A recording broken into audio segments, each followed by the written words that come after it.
Today's episode is brought to you by Archon Mounts. For those of you that are content creators and you want the best mounting solutions for your cell phones, your DSLR cameras, well, go to archon.com. Be sure to use my promo code Hawaii and you'll get 20% off your entire order. Also, all of their products come with a lifetime guarantee. So head on over to archon.com, keeping your devices within reach. Today's episode is brought to you by Archon Mounts. For those of you that are content creators and you want the best mounting solutions for your cell phones, your DSLR cameras, well, go to archon.com. Be sure to use my promo code Hawaii and you'll get 20% off your entire order. Also, all of their products come with a lifetime guarantee. So head on over to archon.com, keeping your devices within reach. Aloha family, we're excited to announce in 2025, we're keeping it alive, we're keeping it fresh. If you go to gLO.com and click on merchandise, you'll see our Cast Vision apparel. We're excited. If you look at the picture, it's actually pretty funny. Those are the binoculars games that me and my wife used to play. I guess it was our way of flirting. Who would have thought that that would be the image for our Cast Vision t-shirts and merchandise for 2025. We're excited to launch it. We're so glad that you are a part of our Ohana. Also, Yesu t-shirts are still there, and also our Blessed Beyond Measure, which is one of our best sellers. So we're just grateful that you can support us along our journey in providing you not just content, but some pretty cool threads as well. So be blessed, family. Thank you for your support. Once again, it's therealglo.com. Click on merchandise. It'll take you to our store. As always, mahalo nui loa.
What's up, fam? We are live on YouTube, Twitch, Kick, not on Rumble today. Rumble's acting up, but it's okay.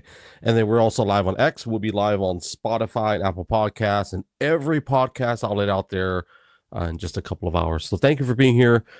We're going to talk about the Pope. We're going to talk about the Canada. We're going to talk about the United States. We're going to talk about the tariffs. We're also going to talk about what else? I have notes here. And then the Rufus Effect. So if that gets your attention. And by the way, thank you for those of you in the live. I see a few that had jumped in on the other channels. I appreciate you guys.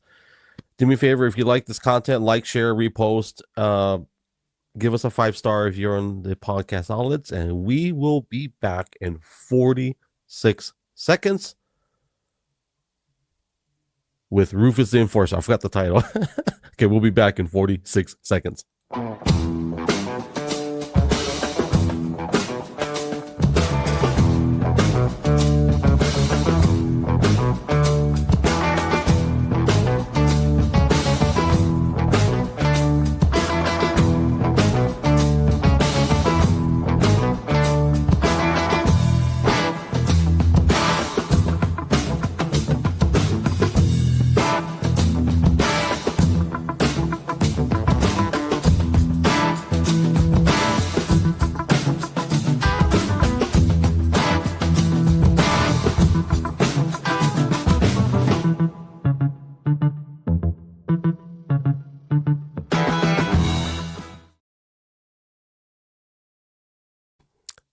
Thank you for my YouTube listeners, watchers, and also YouTube has a podcast. People didn't know that, but good to see you, Dr. John. Yeah, YouTube has a podcast section. I didn't know that until like last year. And so when I do my podcast, there's a separate channel just for podcast listeners, people that don't need the video. But it's cool to have that. I was just thinking, I was checking my cell phones, make sure that the feed is good enough. And the funny thing is, we've been meeting more and more people organically here in Oregon, right? So it doesn't change the way I speak or the way that I talk. However, I do give disclaimers. I told people that they're like, "Wow, you have a podcast?" Yeah, I mean, I do. It's not. I mean, it's cool, but the fact that I see them every week, great friends, and they're church people, right? So I always say, just so you know, I always say, just so you know, the majority of the people that listen, watch, or view my content, they're not, Protestant Christians, or they're not Christians. So I give them that disclaimer. That doesn't mean that I'm not. I tell them sometimes you may see content, or we may have a guest that it may not be in direct alignment with what you believe. But anyways, I was watching it, I was thinking, oh, okay, that looks cool. And I'm thinking, I wonder if anybody locally is watching right now live, because it's in the middle of the day. So most likely they're all at work. There's a lot of ranchers in this area. So chances are they might be chasing some animals or bulls. And so that's why today I've been so occupied with this YouTube channel. I won't promote them because I didn't get permission to use their likeness or imagery, and he's actually very vocal about that. So I'm not using him to promote because I don't necessarily need. I just thought it was cool. But there's this bull named Rufus. You guys can do your due diligence. And this bull is so crazy. It's huge. Like, this bull is like, it's like this massive, like, traps and biceps, and he's got these horns that are starting to come out. And the rancher, I don't know his name, but he's kind of a cool guy. I don't use the language filters that he does, obviously, but the channel is cool because I learn a lot about animals and bulls, and it kind of hits home because we're living in the middle of it right now, right? So, but the name of the bull is Rufus. So whenever the rancher is out in the field or the pastures and he's having problems with the other bulls, he calls Rufus, and Rufus can be like way up on the hillside, and you can hear this like this is, I can't do it. I'm gonna sound stupid. I'm gonna try it. It's like you hear this on a mountain. You hear this like this roaring, and he says, "Come on, Rufus." And so this video that I first saw was there was another bull that was basically wanted to, I don't know what the context, but from what I saw, the bull wanted to like regulate him. You know what I mean? And so when Rufus finally comes down, the other bulls fall into line, right? And I thought, wow, this is so crazy that you can call a bull to come and help you regulate the other bulls. And for those of you that watched Pastor Rory, our podcast we did, I did a podcast with Pastor Rory. He's one of the pastors for Calvary Chapel. For anybody that's on the West Coast, you may have heard Calvary Chapel. They started way back in the day, in the very popular hippie days in California. And anyways, Pastor Rory is one of those pastors of this church, and they have churches in Hawaii, California, Oregon, obviously. I'm not sure where else they have churches, but anyways, the DNA is the same. Okay. So anyways, Pastor Rory was talking about bulls in our podcast. He talked about that. They had to leave some bulls up on a hillside. And I remember asking, well, were they listening? He goes, the horses or the bulls? I said, oh, the bulls. I didn't quite register the conversation immediately, right? So basically the bulls were not listening, and they left them up on the hill. And I said, well, you guys don't have a Rufus? Because I'm thinking it'd be cool if you had a Rufus. So that's kind of what we're leading in with Rufus, the enforcer, or the Rufus effect. And to the guy who I don't know who he is, so if anybody knows the guy on YouTube, just let him know we're not stealing his content today. So, but there's a lot of people that they'll steal the content, they'll repurpose it, and so before we get into the subject matter, I have 5 bullet points I want to just kind of share my heart on today. But before we get into that, I always try to be grateful and tell you guys thank you for being here. Thank you for investing your time. You could be doing anything. Maybe you have a break. So thank you for being a part of our podcast. We are live on several platforms. So we just thank you for being here. Whatever platform you're on, we appreciate you. There's this past week on Twitter, for those of you that are on X or Twitter, whatever you call it, there's been a lot of things that are in my timeline that where people are not too happy about. They're not too happy about the monetization models, and so people that are monetized on Twitter, on X, I see a lot of that on X. And I feel like I see it more on X than any other platform, where people are complaining about stuff like that. And so I encourage people to say, hey, look, if they're not going to pay you what you think you're worth, go and find a way to go, create your own monetization model, if you will. Right? It can be merchandising, can be workshops, offer things for free, and once they consume the free content and say, and by the way, if you like this, I have a bigger pie for you to consume, So anyways, other than that, with Twitter, there's been a lot of things. And what I'm going to look on Twitter today and share some headlines with you guys. And I will say this past week, outside of X, Twitter, just looking at headlines, the other day, and you can't make this stuff up. This is crazy. I was watching this movie with my kids called The Conclave. Not promoting it, just telling you guys, hey, I saw it. And first, I remember telling them over, I don't want to watch this, because I'm at home and spending time with the kids. And I remember telling her, I don't think I want to watch this. Can we watch something else? And I'm so glad that we sat through and watched it. What I found out was, the movie was actually made last year, and regarding the Pope. So it's about the Pope selection. And I'm not a Catholic. I never have been a Catholic. I think when I was a kid, I think we went to a Catholic church once or twice. And I've been to a few Catholic weddings. And I'll just say this. I fell asleep quite a bit. So I felt like they were very long and monotone. And I remember going to a Catholic wedding one time, and I'm like, I remember sitting, I have my nice clothes on, and everybody stands up. And I'm looking around, I'm like, so I stand up. And then they do some sign, and then they all sit back down. And I'm like, and so I guess I sit back down, and then like maybe literally 15, 20 minutes later, everybody stands up again. So I'm like, okay, I stand up as well.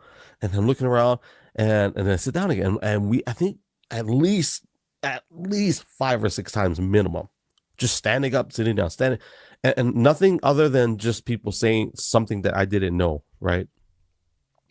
And then the wedding kind of slowed down a little bit.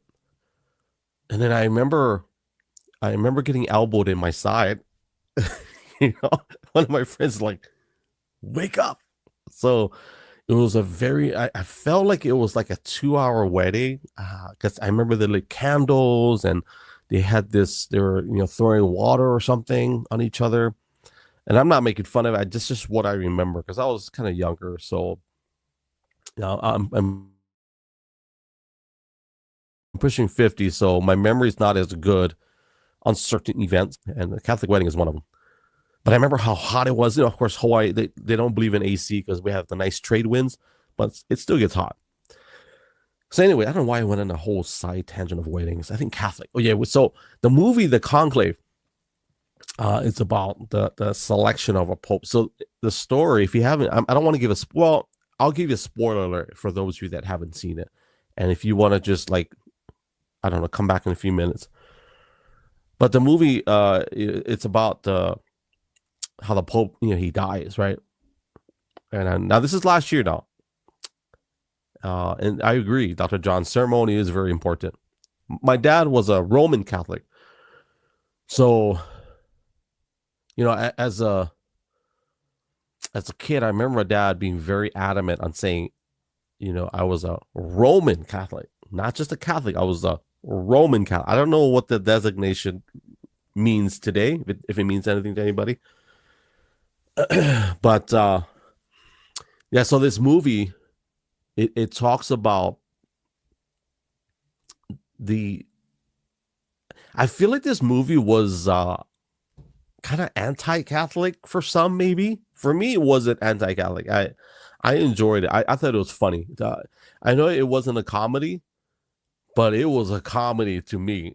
So to me and my wife, they had a type in shadow, what I believe. They had a couple of deceivers in there. They had a couple of there were cardinals. I think that's what you call them, priests. They were smoking cigarettes in this movie. Like they had a smoking section in the Vatican. And I'm like, I didn't know they had a smoking section. So that's new to me. I didn't know that. And they also had like security, like massive security devices to scan them as it came in. They didn't really highlight on, the law enforcement or the police or whatever they're called. I want to say they're the Vatican Guard. But anyways, so all these guys are coming in from different countries. And I'm giving a spoiler alert. So if you haven't seen the movie, I think we watched it on Amazon. The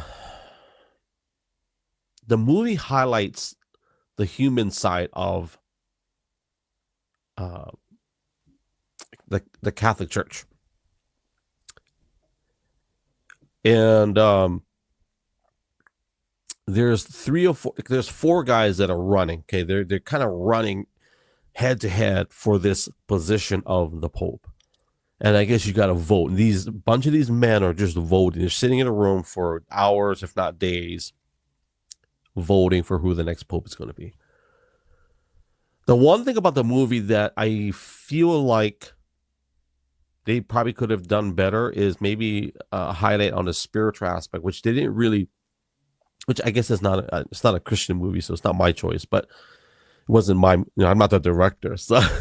But I can see why if I was a Catholic, I probably wouldn't like the movie. But the selection process, from an outsider perspective, it looks very, very political, extremely political, and you can see that the motives or the hearts of man come through in this movie. And I can see where you have different countries. So one of the countries that was in contention was a cardinal from one of the continent of Africa. I don't know which country he was from. I think they called it Abiyami. That was his name in the movie. But he was almost going to make it to the top 5. And something happened where there was a controversy with his past. I don't want to spoil it too much. But what we found out was one of the characters, Tremblay, who was most likely going to win it all, he was behind this orchestration of these events that had brought the past of the Abiyami, the guy from Africa. So it is very political, Dr. John. I agree.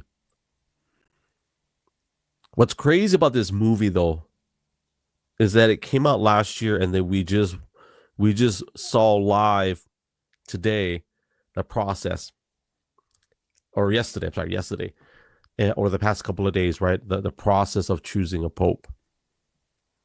I guess the question I would ask is, are these guys praying for God to reveal to them who they want to vote for, or are they just kind of like the governmental process? Like, because I know the movie is probably not. I'm sure the movie's not accurate 100%. But in the movie, nowhere did I see them praying together as a body. Right? I didn't see these cardinals. Hey, let's pray about it. Like, I didn't see that at all. Not once did I ever see. Hey, let's pray about it. We've seen a lot of bickering in the movie and a lot of just kind of going back and forth. I've seen a lot of like side conversations and, well, one of the things in our church, our modern church, well, I'll just say our church, whenever we have important discussions or things that are sensitive or are very important that can affect the body, there's two parts for us, especially for me and my wife. We always have number one, accountability. There's always a witness. I'll give you an example. I forget. I think it was Thursday. Let's just say Sunday. My wife gave a prophetic word. She gave a declaration that God put on her heart, and it was in front of the body. Okay. So what I did was I grabbed up my cell phone and I started recording her audio. And the reason is, even though it was in front of people and people heard and witnessed, and I recorded it just so that there is an objective recollection of what she said. That way, if somebody said, hey, your wife said that I would be, inheriting $1 million next week because that's what she prophesied, I said, well, let's pull it up. Let's see. So that's an example of accountability. So that's the first thing. If you have something important, that's not the number one thing, but that's one of the things. The other thing is, I definitely want to make sure we pray about it. You should at least pray, hey, God, is this who you want us to vote for? I didn't see a lot of that. I didn't see any of that in the movie other than a guy praying with another guy. But as far as the decision making, I didn't see that. And maybe they did in Latin, because a lot of the movie has Latin. They speak Latin a lot. So maybe they did. Maybe, I don't know. But if they did in Latin, I would like to see if they did a translation. But there are a lot of parts in the movie where they didn't translate what they were saying in Latin. So I don't know if that was on purpose. I don't know. I should go look it up. But so yeah, accountability, obviously pray. I didn't see that in the movie. And so it highlighted something that was really interesting to me in the era of the Catholic Church, as far as when they choose a pope. I'm debating if I should tell you the ending of the movie. So there's a guy in the movie. Let me see if I have his name written down. His name is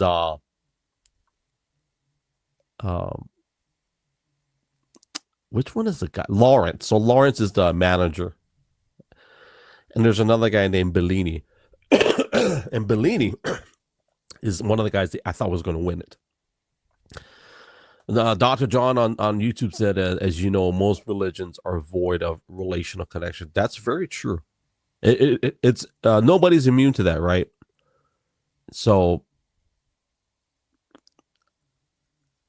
obviously, I'm not going to get into doctrinal differences, from denomination to denomination or from religion to religion.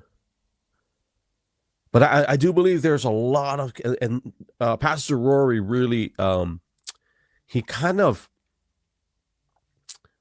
how should I put it? He pulled the reins on our discussion when I did a podcast with him, and I told him thank you. I said, I want to thank you, by the way, Pastor Rory, because when I brought up the question of Mary, and I've got strong opinions, obviously, and you guys know my heart, where I feel about placing any human being in a deity position. I'm totally against that.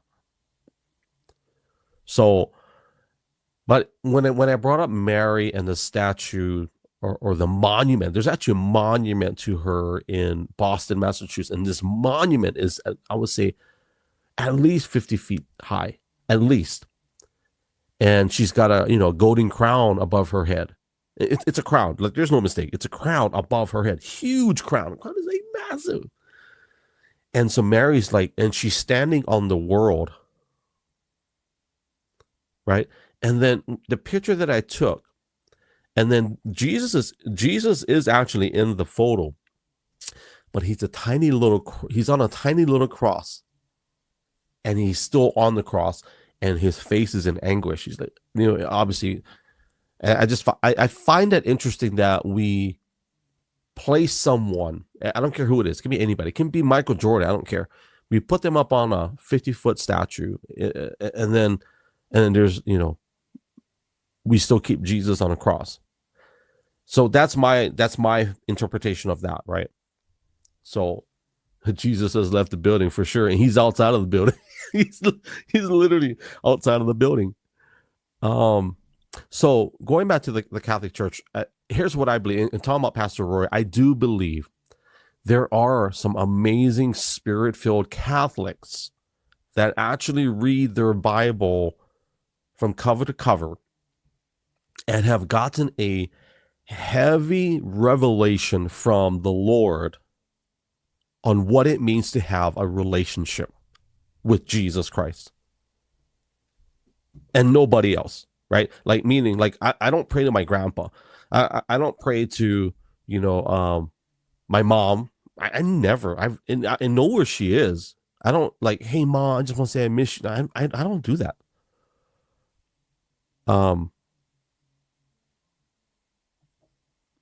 And obviously there's some scriptural, there's some scriptural back into that, right? In a reference to the dead. I won't bring it up because we're not preaching today. If you guys want to do your due diligence, you can do that. But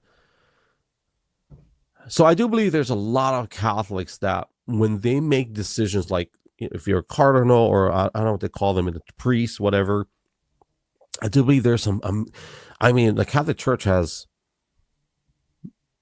millions. I forget how many millions. I do know as far as Christians, there's 2.4 billion Christians around the world, and then there's like 2.1 billion Muslims. Catholics make up, millions upon, I don't know how many millions, but here's what I'll say, and we're talking about the movie and the Pope. I didn't even talk about the Pope yet, the new one. I'm going to give you guys observations. This is what I do. I talk about stuff and I give you guys observations. I do hope that people that are heavily, deeply rooted in the Catholic Church will come to a place and realization that there is actually a relationship involved.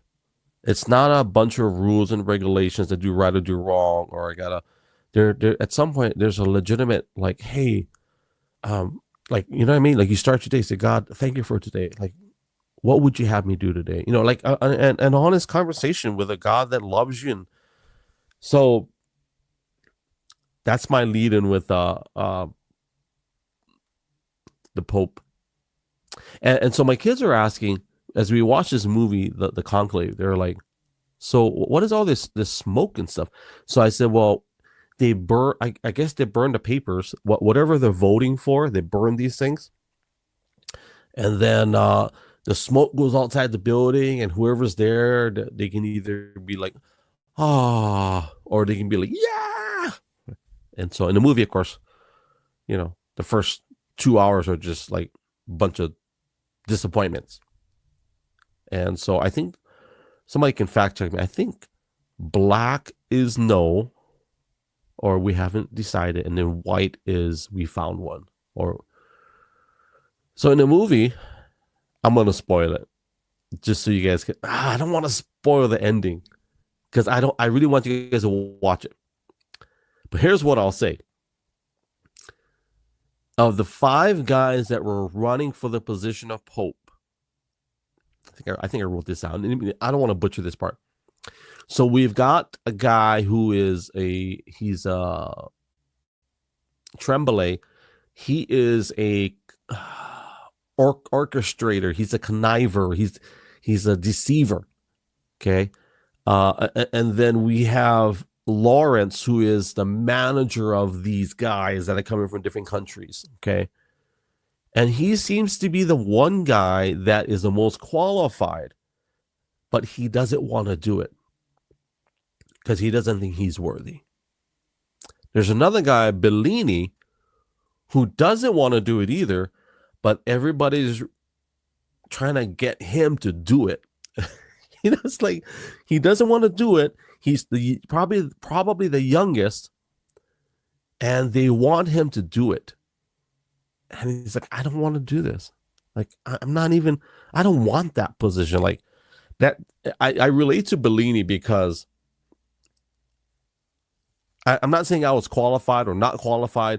I can speak on behalf of him not wanting a job. Okay. And it has nothing to do with a desire to love or serve people. Okay. But in the era of pastoring, that's not something that I sought the Lord on, or I didn't say, hey, God, would you give me a church or something? No, it was the farthest thing from my mind.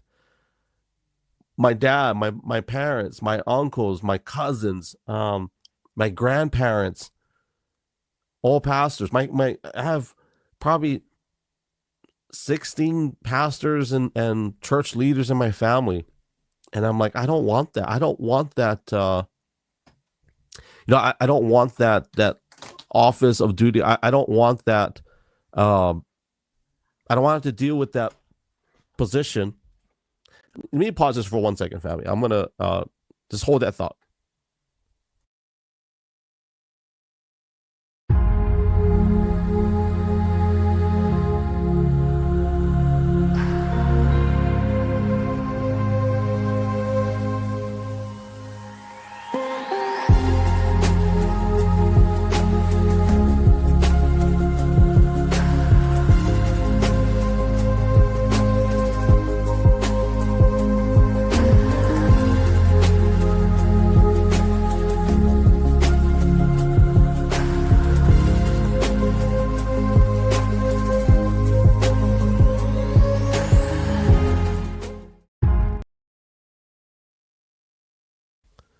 Sorry about that. I don't normally do that, but I was in the middle of a heavy thought. I don't want this to be butchered. So I do apologize. I don't normally do that, family. My wife came in, so I'm trying to stay on, my audio, I can't stand to hear extra audio coming in. So anyways, thank you for being patient. So yeah, going back to the whole idea of wanting to, lead a body of people, and it wasn't about me wanting to serve people or not. It's just because I grew up knowing and seeing the church on the back end of it, right? So I seen the business part of it, and it is business, family. I don't care what church you go to. I don't care what denomination. I don't care what religion.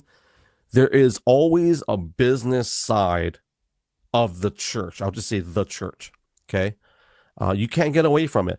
And here's the reason why. You can't just have a church that just like, hey, just put everything in this building and God will provide and do. No, like there's hands, there's feet, there's people, there's leaders, there's business owners, there's just all these moving parts, right? So every church has a what I always say, a back end. So, growing up, I seen the back end of it, and I didn't want, I didn't want that. It's not that I was negative about it. I just didn't want any part of that. And so when the opportunity came for us to lead, to even carry a title of pastor, it's like it's not something I pursued, right? Here's a crazy thing.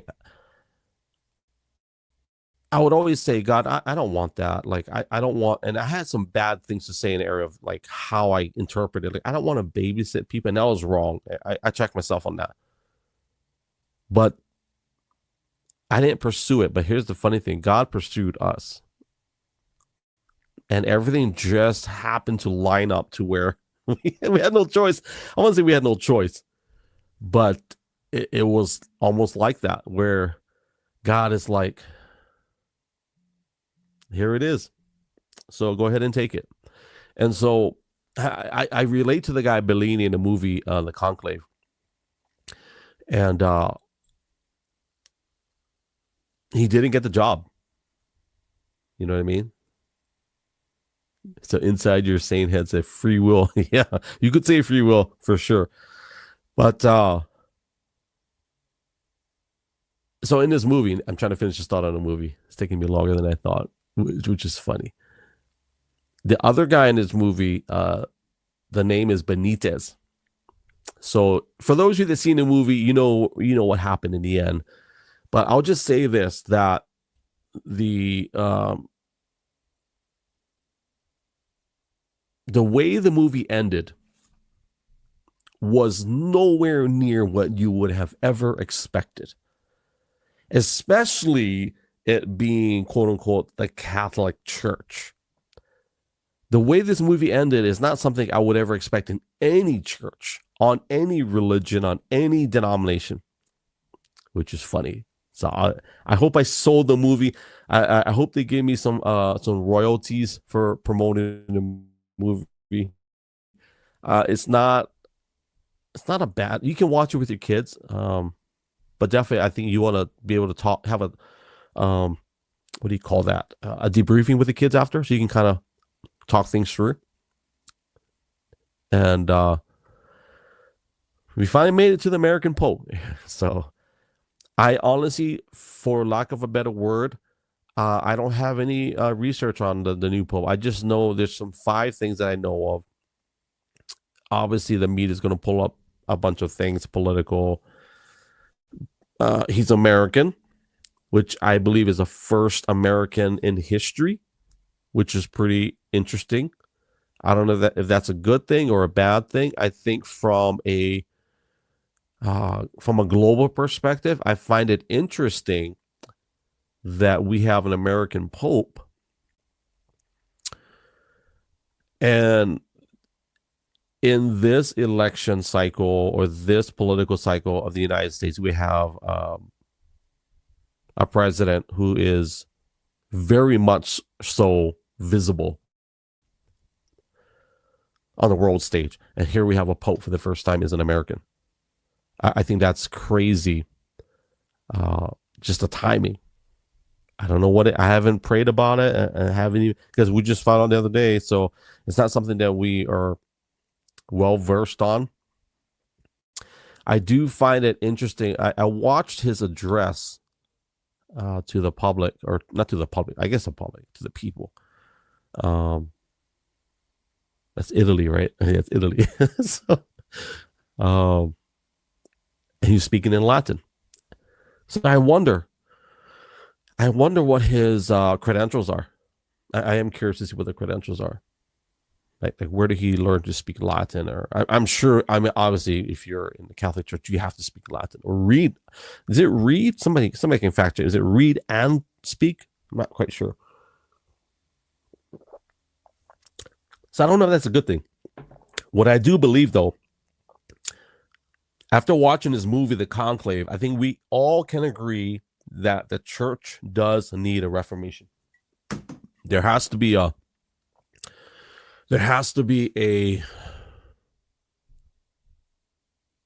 desire to open up the hood and be honest. You know what I mean? Like, you have to be honest. You have to be willing to open up the hood of your vehicle and be like, man, I'm so sorry. I got to change your oil. You know what I mean? Like, man, there's a lot of that acid around your battery terminals. I got to clean that out. There's a lot of acid eating the connections. You've been running a little bit of rough. I know your transmission, it's been skipping a beat. And man, I'm sorry. I gotta do some maintenance. And you know, some of us need a whole overhaul. You know what I mean? Like you gotta rebuild everything. We are all gonna face judgment for sure. Yeah, right. That is a fact, Dr. John. And Inside Your Head on Twitch said, like, Diet Coke got you. That's true. I think even regular Coke. Yeah, Diet Coke is yeah, don't have the sticky sugars, but I think Diet Coke is still sticky. But these are great analogies. But there needs to be reformation of the Catholic Church, any church that has not opened up their hood in a while.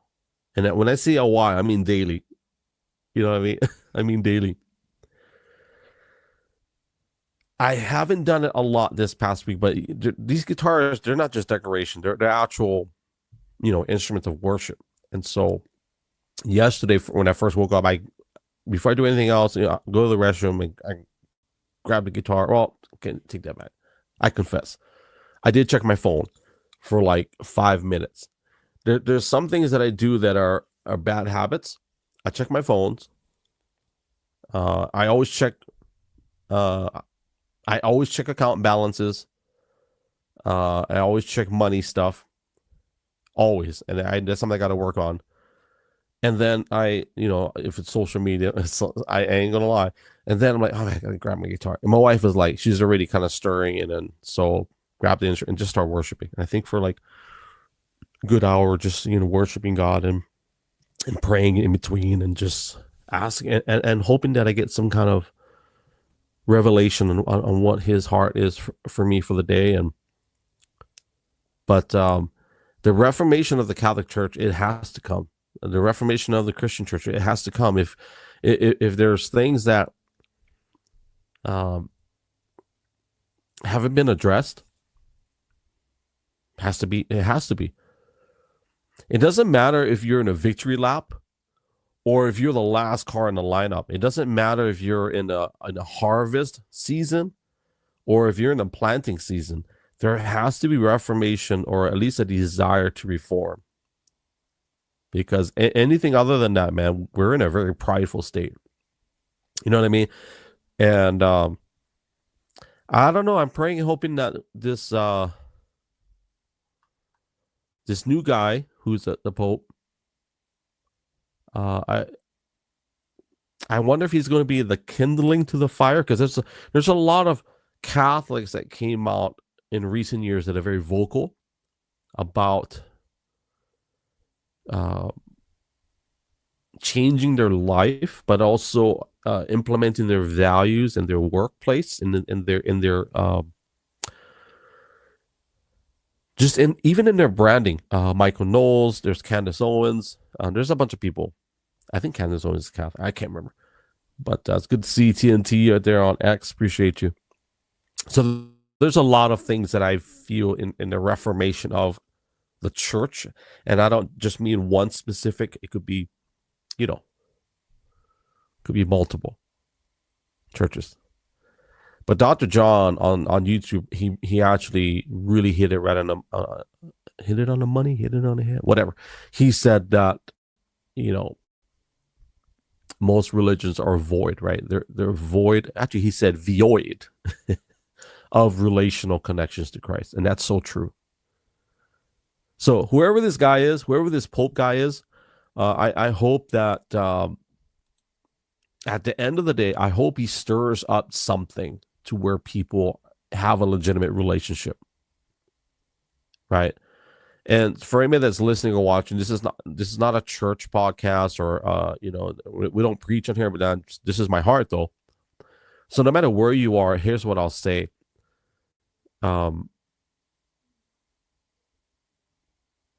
Be at a place where you're so desperate for God's presence. Of course, Dr. John, drop some names, brother. There's quite a few.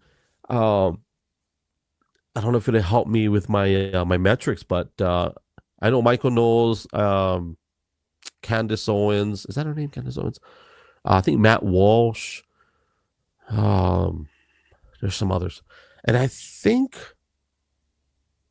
I want to say Dr. Jordan Peterson, if I'm not mistaken. Dr. Taylor. There's a lot of doctors. Here's what I'll say, that my desire is that at some point we all become so that we get to a place or a position in our life where we are so desperate for God's presence in our lives. I'm not talking about, getting to all the religious stuff, or I'm gonna look this guy up, Dr. Taylor Marshall, from Dr. John's recommendation. So that's my desire, right? To get into the place where we're so desperate for God's presence. The one thing that bothered me, I think it was yesterday, when I watched the Pope coming out. It's so crazy how I picture these things, man. It's like I see this guy step out on this balcony, and I know this is not what it was, literally, I don't think. But I see this guy get out on a balcony, and he gets out in front of thousands of people. The world is watching.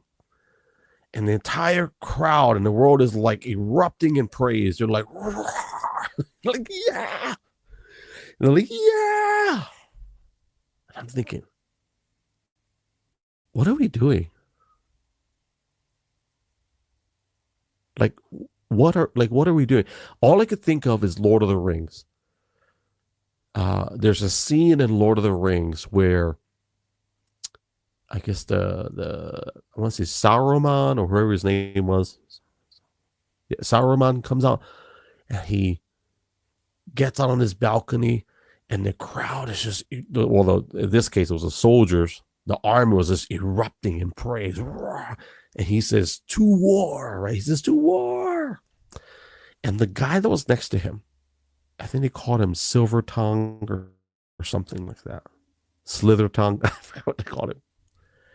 He started crying, started weeping. It was such a dark moment in this movie, Lord of the Rings. And I don't know why he was. I'm going to go watch it again. But he was crying in this scene where Saruman had went up on a balcony, addressed the army, and everybody's erupting. And I couldn't stop but think about that scene when I saw the Pope up on a balcony yesterday. And I'm not saying that he's an evil God. That's not what I'm saying. But the imagery, that's what I saw. I said, wow. And I'm thinking, what are we doing? And I seen in the crowd, there's a few people crying, young people crying, and just, it's almost like Michael Jackson. You know, Michael Jackson is like, he does this, like, you ever see Michael Jackson live? He's like just standing on stage, and the crowd is just like erupting. And as soon as Michael Jackson turns his head, the crowd goes nuts again. Everybody's screaming, right? And I'm thinking, what are we doing? I feel like, and I'm not, I don't want to say it in a judgmental way, but it kind of bothered me a little bit to see all these people praising this guy.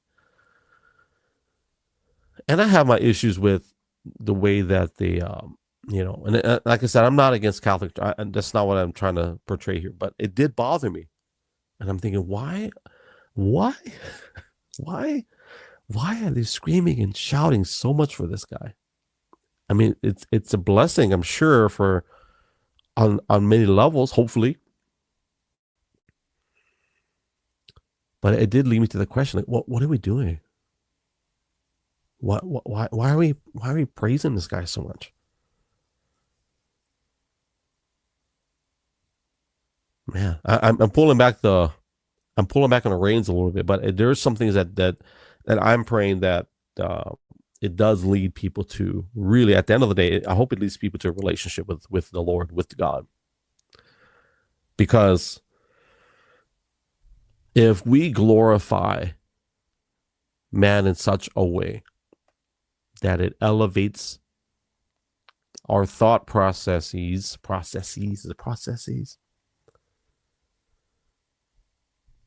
above God and not to God, I think we run into some trouble. I was going to wait to the end to drop this, but I agree with what Dr. John said on YouTube. He says that we best be careful about praising men above God. Number one, we weren't created for that. You ever wonder why people that are famous, and maybe not even just famous, but I'll pick on famous people. You ever wonder why it's so hard for famous people to Uh, this would be a blanket statement. It's not necessarily true, but you ever find it interesting how people that are famous, they have such a hard time living a good life? And I don't mean good like Christian good or Catholic good. I'm just saying, like, you ever find it interesting that a lot of people that are in the spotlight, they have a hard time living a good life. Like when I say good, like let's just say, I don't know, stable, staying married, for example, not getting caught doing things that are just in a cultural perspective evil or bad, right? So here's what I'll say to that. We were not created to receive praise. That's not how we were. Matter of fact, when God created us, it was to give God glory. And now I'm bringing in the Protestant Christian hat.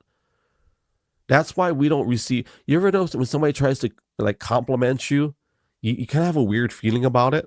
That's actually.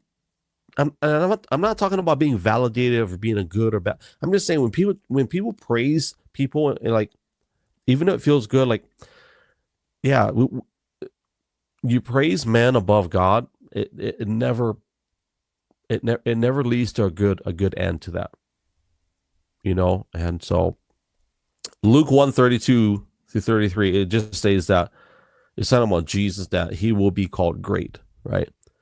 And that his kingdom will never end. And so in that reference, when we build our kingdoms and our businesses, we build our quote unquote legacies, and we build our castles, there's only one that lasts. There's only one supreme castle, one supreme kingdom, right? And so I do pray in the era of the cat. Wow, it's been 15 minutes talking about the Catholic Church. I will say that I hope that this selection of the new pope will lead people to understand, hey, I think it's about God, right? Not some guy, not some elevated leader, not someone that they pray to that's, a picture on the wall, right? It's not a physical thing that they touch and they, that's part of a ritual person. And there's nothing wrong with doing things out of habit or, but if the things that we do don't lead us to a place of presence with God, I think that's a bad place to be. So did I spend enough time on the Pope? I think I did. I want to talk about the Canada. Here's a question. Why do we say the United States, but we don't say the Canada? How come we don't say the Mexico? If anybody can answer that, that'd be great. Why do we say the Canada, the United States, but we don't say the Canada? So I do want to talk about the Canada, but before I do, I want to pull it something. I think I can pull it out. Let me see if I can find it. Can I find it? Let's do the Google. So here's what I'll say on the Canada discussion. I feel like sometimes the Canada, they get placed second behind the United States in an area of discussion, media.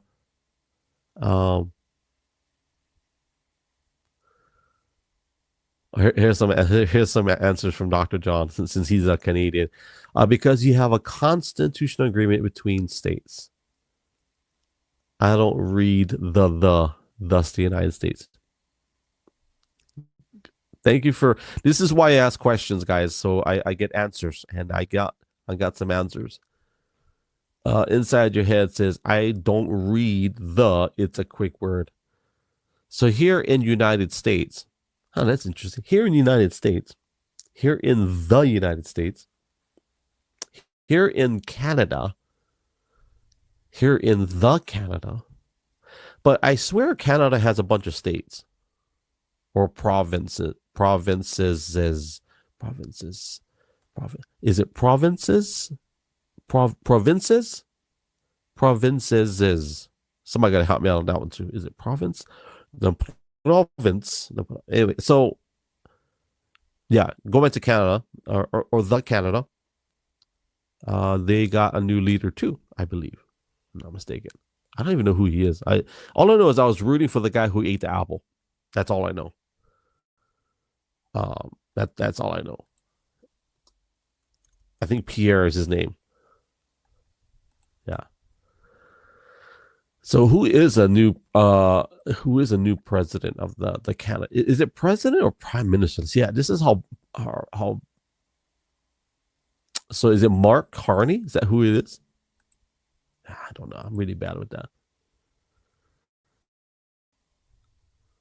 Yeah, they have provinces. It's okay. And we didn't form a constitution until the early 80s. Wow. Interesting. I think Canada, along with the United States, there's a dark history, right? Because when we talk about the massacre of indigenous peoples, both the United States and Canada, Mark Carnage. Is that his real name? Mark Carnage? Mark Carney. I see what Dr. John did there. He's getting politically, he threw a political dart there. But Liberal Party, okay.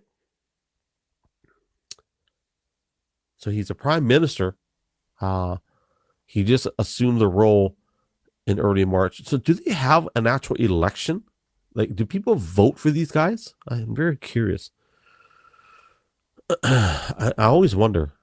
I don't understand the terminology of prime. Like, what is the prime minister like?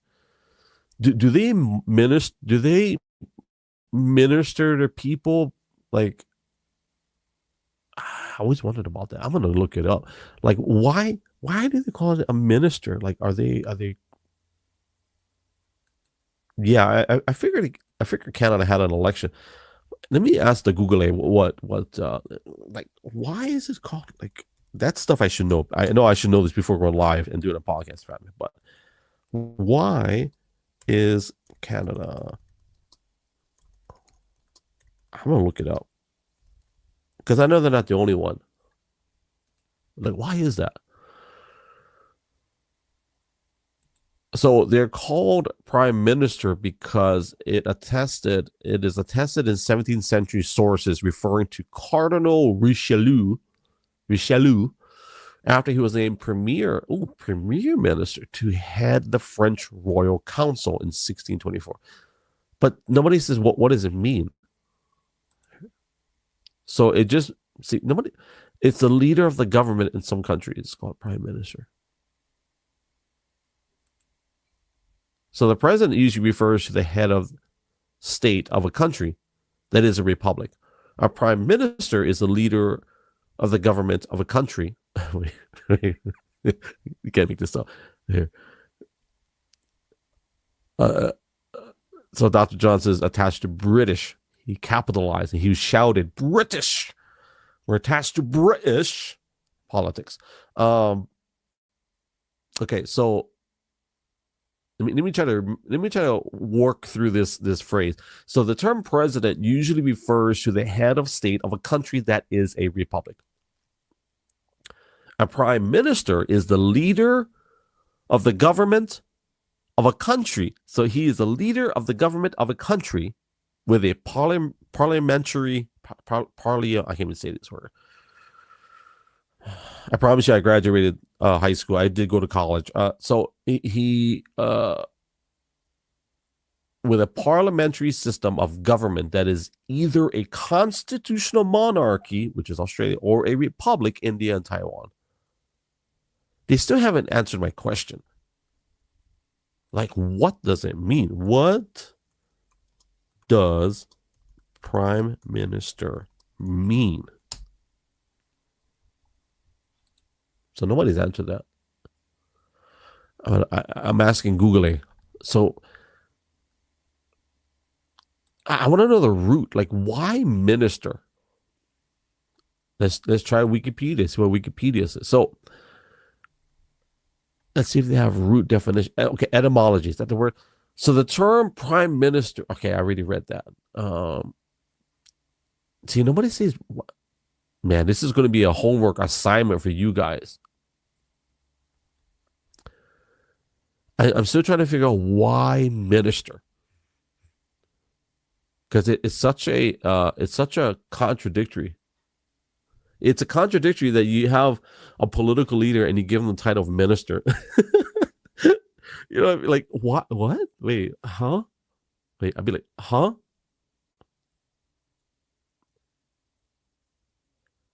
Well, I'm waiting for somebody to comment on it, but wait, what? Minister? Wait, see, that's just my limited knowledge. That's my limited depth of brain power to understand. Why do they say minister? I always wondered that. I mean, when you think of ministry, okay, let's see. Let's do this. I know Google can figure this out. I'm trying not to use the word Google, but let's see. Define the word. Define the word. This I know, but I want to read it out loud in verbatim. Okay, so the word ministry, okay, is the work or vocation of a minister of religion. So the second part of that definition is, in certain countries, a government department headed by a minister of state. Number three, in certain countries, a period of government under one prime minister. And this is a rare definition where it says the action of ministering to someone. So technically, if I finagle with it, I guess you can say if they are the prime minister, they are ministering to the people, or you can say they're serving their people.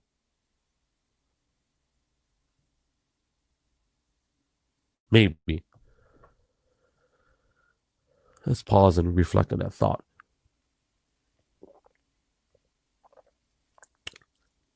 So Mark Carney, or Carnage, as Dr. John had stated, and guys, I don't get into politics. I don't know politics. I just know government, and I know that God wants, or God desires, governmental structure. That's clear. If you don't believe me, it's okay. If you want to argue, you can get your own podcast, and we'll talk about it on yours. So I'm just kidding.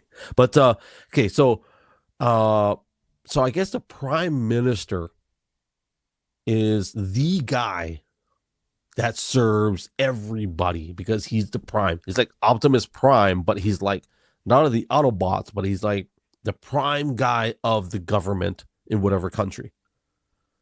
Right? So, now I get it. I understand now. But I still don't get it on the area of, I swear, I don't want to say I swear. I believe that ministry is connected to not just Christianity, but religious practices. So in the area of the Canada, as Dr. John does not say, the Canada, they have a new prime minister in the, I think, I don't know, and people can they can cry, misinformed or whatever, but I really like the guy with the apple. I don't know his political stances. If you guys don't know who I'm talking about, just type up Canada presidential candidate who eats apples, and you'll see some really great interviews. But I thought that I like that guy. I think, I don't know his political views. I probably should have, because it kind of affects us too. Right, it does affect us as people. I don't care what country, what state. I don't care where you live. In the Americas, yeah, I got to say it. In the Americas, whether North or South Americas, and as what a great segue to the United States, as Trump has proven that one governmental body can affect the nations. Yeah. And here's our Twitch bots came in trying to sell me a package. Twitch likes trying to sell you view bots. I should check it out and see how much they charge. I'll make my own. I'm just kidding. So as Trump has proven that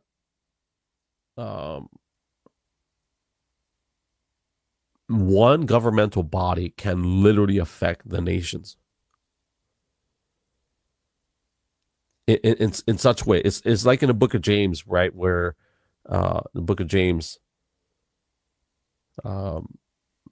chapter 3 talks about the power of the tongue, right? Where it can literally, it's like the rudder of a ship. It can literally steer a massive like freight liner. Is that a freight liner?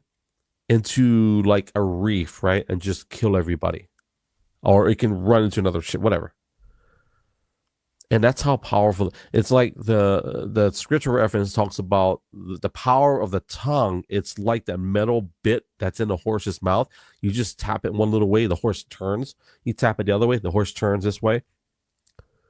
I mean, you have a huge, 2,000-pound animal, like a bull. You put that thing in its mouth, and you can kind of control it to some degree. The power of the tongue is something that's proven to be very effective in a negative or positive way through whatever politician you want to choose. I don't care what politician you choose, honestly. There's a girl on X. Her name is Ani. If you guys want to look her up, her name is Ani. We're not friends or anything in real life, but we're Twitter friends. We're X friends. That sounded mean. I didn't mean for it to sound. Anyways, she's a great content creator. She's connected to a company called Creator Buddy. And anyways, she said something today that how she used to stutter a lot. And I said, and then she said, I don't stutter anymore. And now I host, these public events where there's thousands of people attending. And I commented today and I said, you know what? I've been speaking publicly for 30 years, whether it is, speaking public events or preaching or playing music or singing. And I still stutter. And I've learned, and actually there's a time when I purposely did not stutter, or I cultivated my speech in such a way that was done with excellence, but I didn't like it. Now, if I'm going to do like a training seminar, or if I do like a workshop, I minimize those things as much as possible. I try to stay on point. But if it's like a free-flowing conversation, that's different. Like what I'm doing now, like I'm okay with the stutter. Yeah. TNT said, I thought I saw you have, I do have, I think it's 10 bullet points, 10 or 12. I forget, I forget how many. I just put it together. And I have a free public speaking cheat sheet. But here's what I'll say. Anyways, going back to Ani, I chase squirrels too. I said, I still stutter, and I've been doing it for 30 years. And I feel like as long as you deliver your content, right? And I cited some references. I put a video of Obama. Obama stutters like a madman. I'm just telling you. Brother man can stutter like if, and I'm not making fun of the guy. I'm actually embracing, like, so what I said was, man, the most powerful man in the world at one time had a heavy stutter. And this is what I believe, and I might be wrong, but I think some of that is intentional. So, good example, if I want to control the room or the stage, I can talk in an authoritative tone and speak less words, and then I give the crowd a chance to comply, if you will, if that's the right word, right? I'm not saying Trump does that, but if you watch Trump, for example, if there's an unruly situation, he will say a few words. I'm not saying he does it the whole time, but we can all agree that Trump has very few words in his vocabulary. I'm not saying that to be critical or negative, but I'm making a contrast here. And Trump will say X amount of words and just pause, right? Obama, for example, there's a few occasions that you can watch on YouTube where there's something happening in the crowd, and he's like, now just hold on. No. Just hold on. He's hold up like 5 times. Hold up. Just no. He's like, no. Like, you can write this, like, if you do subtitles, You see that the little bouncing ball bouncing up and down, but he got control, or at least theoretically, subjectively, he got control of the situation. But that's his style, and that's a long side topic of what I really wanted to say. So going back to James chapter 3, where we talk about our tongue is literally it has the ability to be like a fire, to speak death or even bring life into a situation. So there's different ways, right? And so when I talk about the United States and how all these things, whether you agree with whoever is in office, we can talk about Trump if you want to, but when Trump speaks, whether you like or agree or not, people listen, right? For various reasons. And I think with the way that he's running the government now, I think more people are listening more intently and then being more deliberate on the recycling of what he said, right? So they don't want to get it wrong because they're probably going to get sued or their credentials removed from, whatever event or having press privilege, whatever. And when we're talking about the United States, and I promise we'll talk about the United States today, is that there are a lot of things that are happening right now in our government in the United States that have either been a long time coming, for better or for worse. I was watching this podcast with who's a great stutterer, by the way, Theo Vaughn. Theo Vaughn, I don't agree with him, obviously, with some of the language that he uses, but I admire the way that he works in conversation. So he did a podcast with Mike Rowe. And one of the conversations that they had was what's happening in our nation. Like what's happening in the United States. And one of the things that obviously you can't have a conversation about the United States and not talk about tariffs. And so one of the things that they were talking about, well, is this a good thing or a bad thing? And one of the things that Mike Rose said, look, whether it works or if it doesn't work, he said something has to be done. Like there has to be we've gotten to a place, and I'm probably going to butcher the statistics, but he said, I'll give a high number. Less than 10% of actual manufacturing is done in the United States. Everything else comes from other countries. But yet we are the largest consumer of goods and services in the United States. Right? So if we're consuming everything, but we're not making anything, that kind of is a problem if we're paying extra for those things to come into the United States. So there is an imbalance in that respect. The other thing that they talked about that really got my attention, I want to highlight a little bit about that today, is because my wife just got her business degree literally since we transitioned from Hawaii to Oregon. Like literally in 3 years, she got. My wife and I we're obviously we're big on education. We we homeschool our kids. My first stint in college, I never say my first stint. My first stint in college, I had a scholarship for I want to say it's architectural design. So I thought that's what I wanted to do. And then later on, I actually shifted to criminal justice and very adamant about that, try to be a cop and all that stuff. My uncle had a college, attended Bible college as well, and then went to Wayne Baptist University. So education is something that we're very, obviously we value that. My wife obviously got her education. Now, by the grace of God, we're able to get that worked out financially.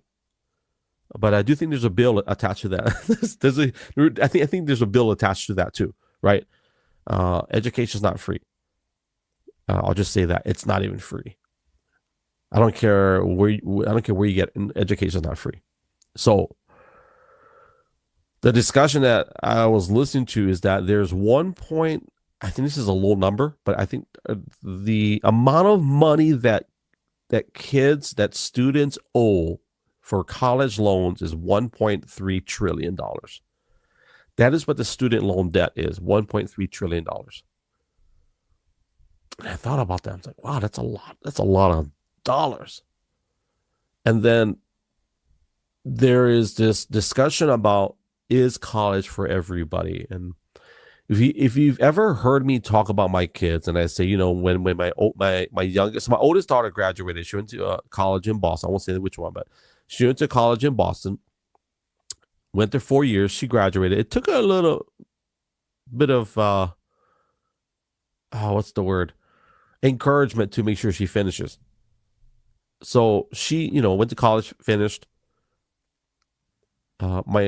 My wife, of course, later in life, in her 40s, went and got her business degree, working on masters. And I told her, well, if it works out, might as well do the PhD, honey. It's only like another year and a half. So I make it like it's easy, right? So, but if you ever heard me talk about my other kids, I'm like, I don't know, they may not. The discussion in the United States is they want this. They have this narrative that, okay, when you graduate high school, go to college, 4 years.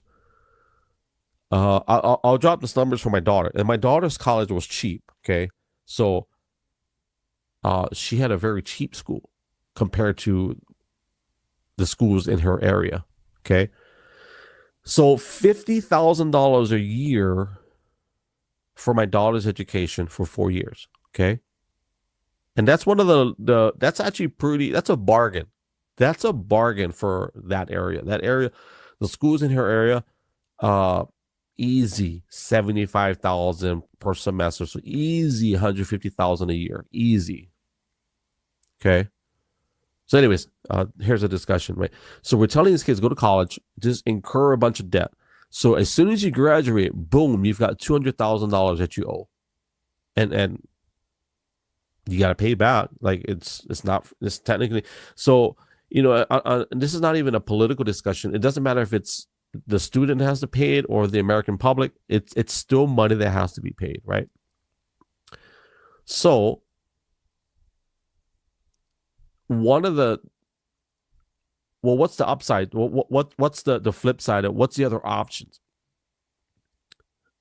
For anybody that's followed me since 2019, 2018, if you know Joey, business partner, we started a cryptocurrency company. I think it's 2018. I forget what year. I'll say 2019, 2020-ish. Yeah, I'm trying to remember the year. Let's just say I think 2020. And so what we offered was, we call it meme coins. Okay. So, and the idea of a meme coin is that in today's culture, in today's financial climate, meme coins are associated with what they call rug pulls, meaning we'll take your money, or we'll put all your money in this bucket. You come bring your money in this bucket, and I'm probably painting the wrong picture, but we'll do this together. And then when you're not looking, I'm going to pull the rug from under your feet and I run away with your money. So that's the idea of a meme coin. Meme coins typically do not have what we would call a utility, but they promise something that's of value. And usually most meme coins are associated with a lot of marketing and hype. Now, there are some meme coins that are doing really well. Doge is one of them. Have you ever heard Department of Government Efficiency, Elon's, baby? It's literally named after a meme coin, which has proven some stability over the past 5 years. And then there's another called Shiba Inu. There's several others that are all in the top 15, top 20. So that's my long discussion about like when we formed this company, we had 10 people. I want to say it's about 10 people, 10 or 11 that I never met, except for two. I met two of them in person. The other eight or nine, I never met before. Okay, so my point is we formed this company, and then there's this one guy who didn't have a college. He didn't have a 4-year college degree, but he went to what I think they call it boot camp. And basically, it's like an accelerated course. And what I found out was people that do these accelerated courses through the tech industry, once they graduate, they immediately can get catapulted into like a 6-figure job easy if they pass whatever the requirements, and just like that. And the boot camps are typically, and if I have the details, somebody can correct me on that, but I'm kind of trying to simplify it. The other avenue, one of my nephews, he went to I think a year of college. It was like a technical school called Universal Technical Institute. It's for mechanics, and immediately out of his education, he can get out and get a job, probably 60, 70,000 a year, which is okay in Hawaii if you live with family. And then obviously 6 figures and up if you go to like the luxury dealerships and you become one of the senior guys. But you don't have debt, right? You don't have $200,000 of school debt. And if you're going to be a doctor or a lawyer, obviously those are positions that are, I call those what do I call those? Those are generational professions. That's what I call them. Right. So in Hawaii, so a lot of friends and family that are doctors, lawyers, dentists, sometimes they already have that existing, in their family, in their family tree. So what am I saying? So all these things in the area of the United States, when it comes to the job market, that's kind of where I wanted to steer this ship, is that the job market is hungry right now for people to do jobs that they don't necessarily want to do. I think Mike Rose said, the number went down from my last time I talked about it, but he said that there's how much? Let's just say 7 million. I want to say 7 million jobs right now that are in need of people to apply for them. So, and he says the alarming thing is that there are, and I'm pretty sure I got the numbers wrong, so I'm going to give a super low number. He says the alarming thing is there is like around 2 million men that don't have a job, but they don't want to work or do those jobs. And he said a lot of these jobs they're not, your standard fancy jobs, if you will. I don't think they're all quote unquote dirty jobs, because that's just, if you know who Mike Rowe is, that's one of his that's one of the things that got him popular, was doing a show called Dirty Jobs, and talked about how many jobs there are and people are not doing those jobs. So here's what this is what I really want is focus on is, okay, so we have all these jobs, but yet we're telling kids to go to school, go to college, and incur $200,000 worth of educational debt. And then when they get out of school, when they get out of college and they go get a job, they find that maybe the job market is not hungry for what they have. You know how many people I know right now that are looking for a job that they're not getting callbacks because it's already, they've got 100 people going for the same job. So now I'm not putting obviously teachers or firemen or those types of jobs, but I am curious to see with this administration in the United States. We talk about tariffs, right? And that's kind of how I'm going to segue into tariffs, because in the area of manufacturing, and I'm not a fancy government guy or economist, right? But I do agree that if less than 10% of our manufacturing is in the United States and we're buying everything from everybody else.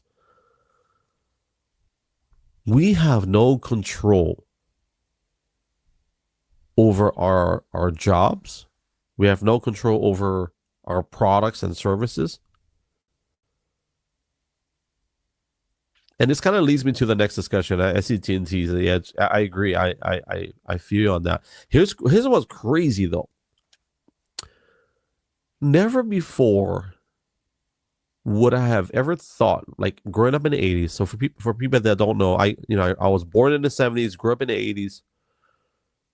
Who would have thought that you can get a job without having to go apply for it?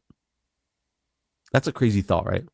And I'm talking about, like, obviously if you're going to be a police officer, obviously you gotta do a job interview. But who would have thought that you can get a job, your own job? You can be an independent contractor, start your own business. You don't have to put on a suit. You don't have to go to a building. If you have an internet connection, you can connect with products or services and offer those products or services or be that service and make money. Who would have thought you could do that back in 1985? I don't have to go to a building. I don't have to go apply. I'll go to the App Store on my iPhone. I'll download an app. Go make some money. Ain't that crazy? I still remember my first job, my first corporate job. I'll leave it at that, and then I'll go back to my first business as a kid. But my first job, where I got a paycheck, and I think my starting pay. Let me see. Let me ask the Google.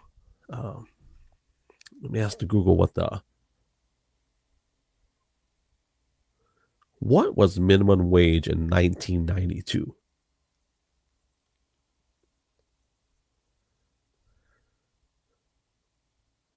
Minimum wage in 1992. I don't know what's wrong. I'm getting sidetracked here, but my iPhone, when you ask Google something in iPhone, I think iPhone suppresses this. I'm going to ask my Google phone, my Android. What was the minimum wage in 1992? Okay, so I got paid $4 because I didn't get paid minimum. I was a good worker. I got paid like $4.50. Then I remember I got $5.25. Okay, so I got paid. So back in 1992, my first job was like $5. I just say $5 an hour. Okay. I worked at Hardee's. That was my first. Yeah, that was my first actual job. Working for a corporation. And I don't know why I brought that up. But I remember going to the interview. I remember her name, Connie. Connie was my boss. Alphonsus Lamb, he was my other boss. And there was another guy named Brewer. I want to say Marty Brewer or Mark Brewer. I remember the names. I remember how they worked. I remember the work ethic. I remember Al Lamb. He was a former center for the Pittsburgh Steelers. He was huge, massive. Connie, she had gray hair, just like how I do now. She was probably my age back then. And she was a great boss. So I remember having that job. And I remember doing the interviews. I remember being tempted to lie about stuff. But then at that young age, I didn't have anything to lie about. It's my first job. But then I remember the dads, like, what type of work experience do I have? And I remember talking about, my first business, which is technically my dad's business at the time. It was like a side hustle. So my dad, we used to have this station wagon. Pulling out some real history right here. So we used to have a 1973 Chevy Laguna station wagon. Bright red. The horn was embarrassing. This thing didn't even have rims. This thing had hubcaps. It had these hubcaps with the Chevy logo on the hubcap, okay? And they were silver. So imagine, now see, in 2025, this would be cool, right? But back in whatever year that was, I think it was 1980. I forget what year that was. No, okay.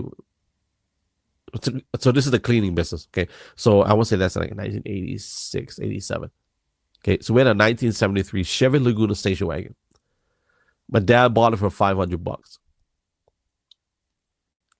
Anyways, we stuck a lawnmower in the back of the thing, and we go cut grass. And I want to say we charged $50. I don't know if that's. I believe it's $50. I just remember that I could buy stuff. I remember my dad would pay us a portion. I don't know what he paid us. I'll just say $5 an hour. He'll pay me and my brother like $10 each or something, and then my dad would keep the rest. You gotta pay the boss, right? So anyways, that was my first business. And that was with my dad. And I remember cutting the grass. I remember how I really didn't enjoy it, but I kind of did at the same time. Like I remember getting, sore, tired, all that stuff. But it was ours. Like we did that, right? And we got cash that day. My mom used to have a cleaning business at the same time. And so to paint a picture of this time frame, so back in 1985 through 1991, okay, my parents went to Bible school, they went to the Bible college. So my parents hold multiple degrees. Okay. So my dad, he was a banking executive in the 80s. I don't know how many years he did that, but he was in line to become literally the vice president or president of one of the largest bank in the state of Hawaii. That was the trajectory if he had stayed within that. Okay.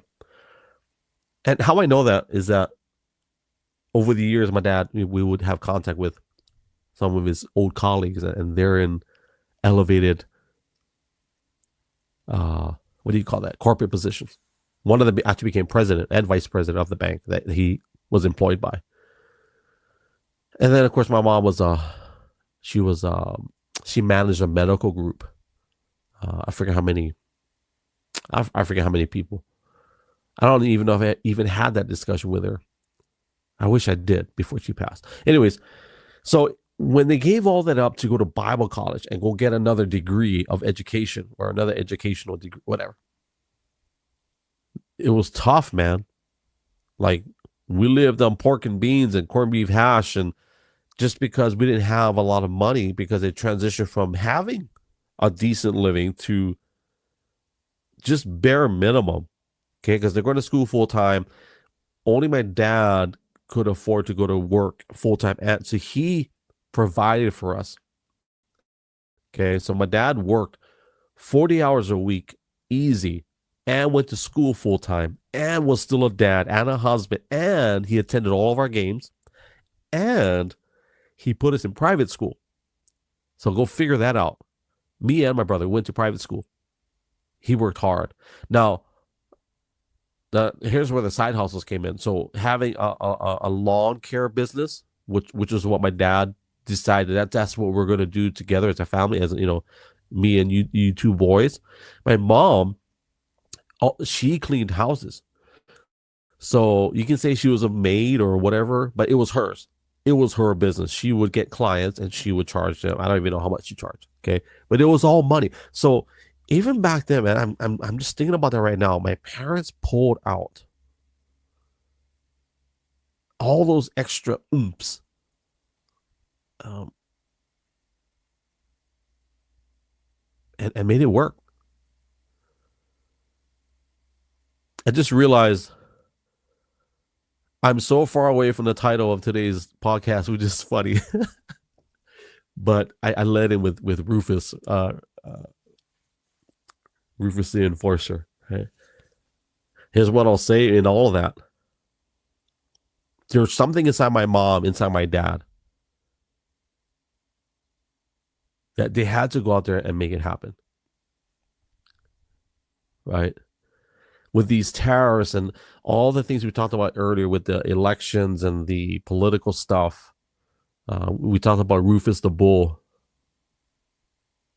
There has to be something that comes in and says, no, this is it. This is how we're going to do it. You may not like it. It may, for lack of a better word, it might be, I don't even know. I'm trying to find a nice word. You might not like it.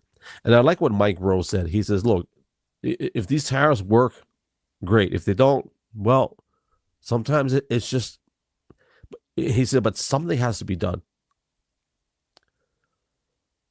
I'll share this story, and it'll be back in line with the title of Rufus the Enforcer. My mom, there's this famous story about my mom.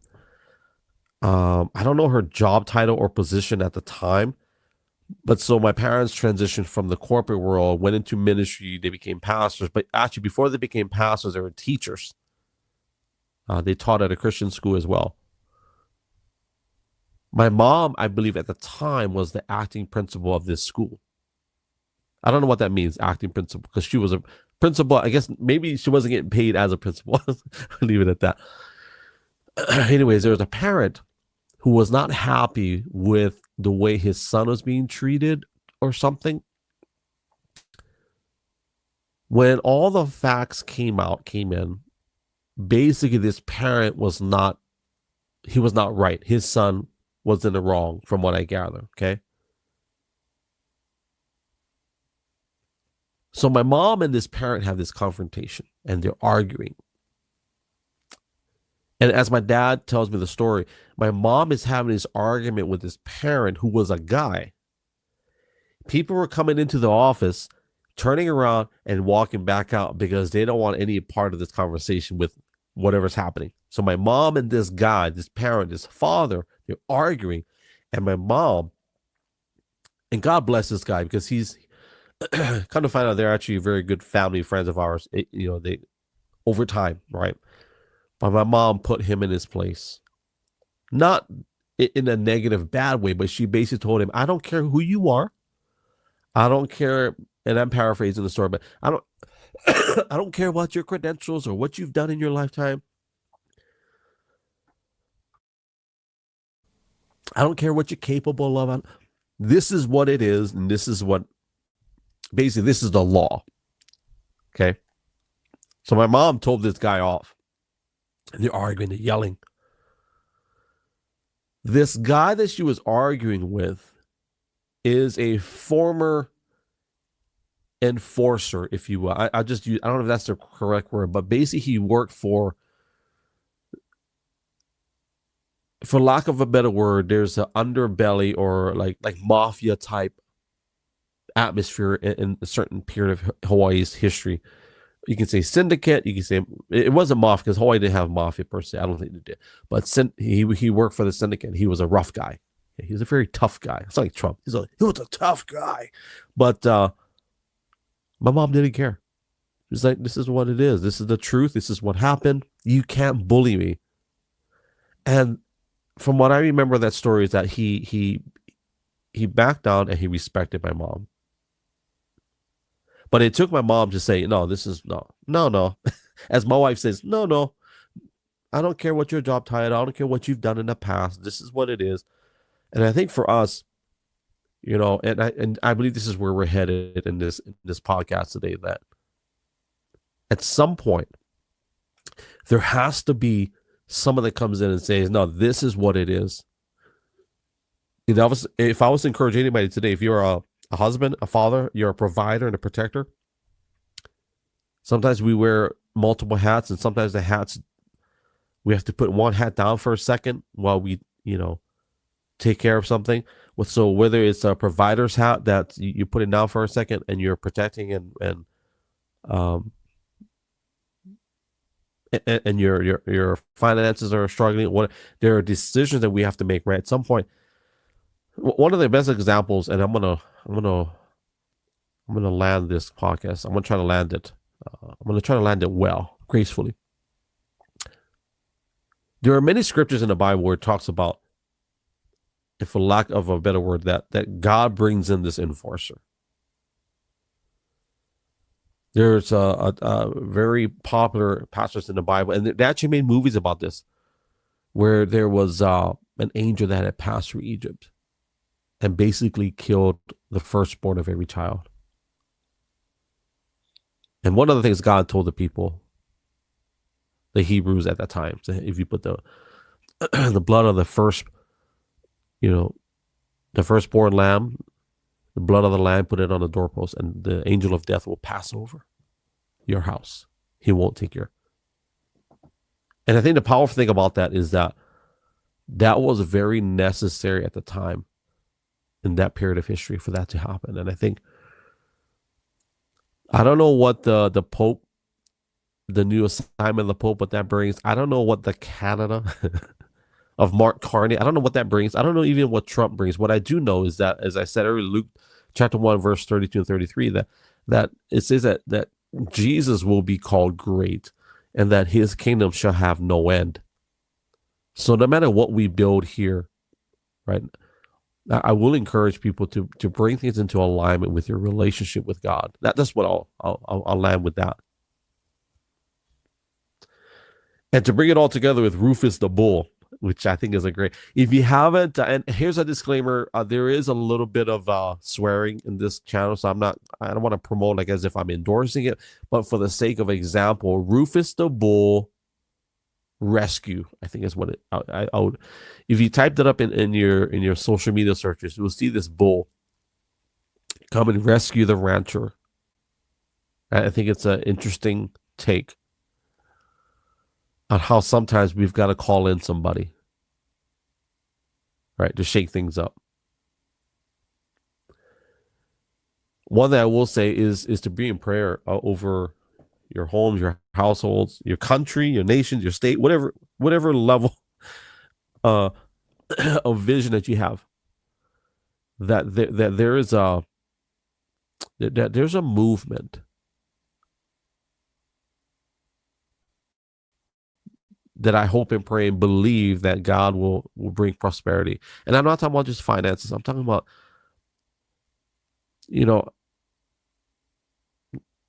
okay, I'll go back to the movie. If you haven't watched the movie The Conclave, with all of this finagling, if you will, trying to orchestrate an outcome as they tried in this movie, it's just so ironic how things in the end, in my opinion, it just totally wrecked the whole motives of man. Because the way the movie ended it was crazy. But sometimes we've got to make those tough decisions, right? Here's what I'll say. As I mentioned earlier about that movie, that a lot of the people that were in that movie, not ones that ever see and talk about God, or, hey, let's pray about this. And this is not a preaching podcast. Obviously, I don't. But I will say that in the area of making those tough decisions, I will challenge you to not just include God, but make him like the heavy part of that. Allow him access to. And for people that are not religious, I totally get it. If you're not Christian, that's fine. I will challenge you though. Say, hey God, if you're real, would you show me something that, and do it from a place of like obviously humility, but being like honest about it. If that's what you want. And I promise you that he will show himself to be true. I'll drop these two scriptures on. I think it's, did I write it down?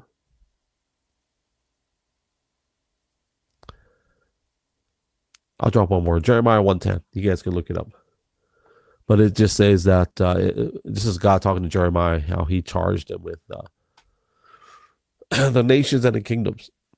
And it goes into alignment with Rufus the Enforcer. So in that passage, it just talks about how God granted Jeremiah this kind of enforcer job title.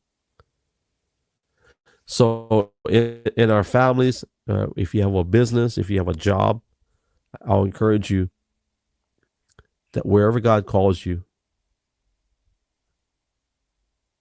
give him access to those areas. The most private areas, the most intimate areas.